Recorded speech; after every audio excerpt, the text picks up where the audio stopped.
Okay, I think we got a questions from our THK English News. I will do the questions because I think this is something wrong with her mic. I think two questions for Dr. Lam. The first question will be, what sort of advice can these doctors give? And apart from some of the information people can actually find online? If you look online, there are actually lots of information. So when you have too much information, you don't know what is proper, what is suitable for your specific situation. So we are trying to give situation-specific information or advices. For instance, say I'm infected, and then my two kids are not just infected. So how often should they undergo tests?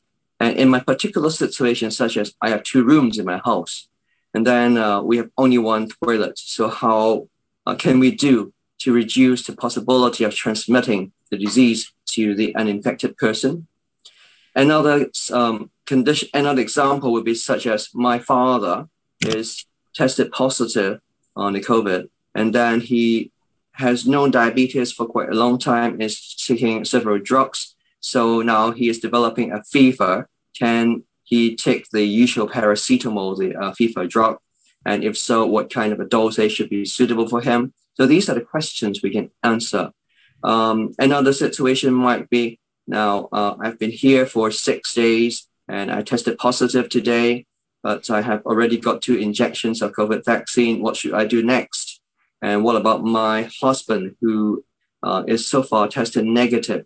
Can he continue to work outside, or has he to stay with me for a couple of days more? So these are very situation-specific questions that people, yes, you may find them online, but then if you find those answers online, it may be it might be a little bit difficult for a layperson to decide which answer is suitable for you under your specific situation. So these are the things we can do and try to answer.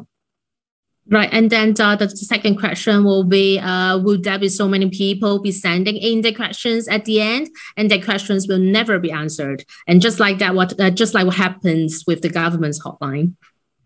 Well, we cannot promise we can do all the things in the world, but we'll try our best. We have roughly 20 doctors altogether, and we're trying to recruit more. And if we do about 8 to 10 per day, then that would come to nearly 200 per day. And that is a lot of people already. So we try our best. But again, because resources is limited and demand can be very high, so we just try our best. Having said that, I wish to point out that there are other resources available in the community that people can make use of. We mentioned about the government hotline. Apart from that, we have several Chinese medical practitioners who also provide free services online. And we also have psychologists who are happy to provide services to take care of people's mental health online. So all these are available. And I think together we can make a better Hong Kong. Right. I think our answer question 2 is regarding to the citizens have been calling the government's hotline but have been receiving no response. Can you detail how bad the situation is?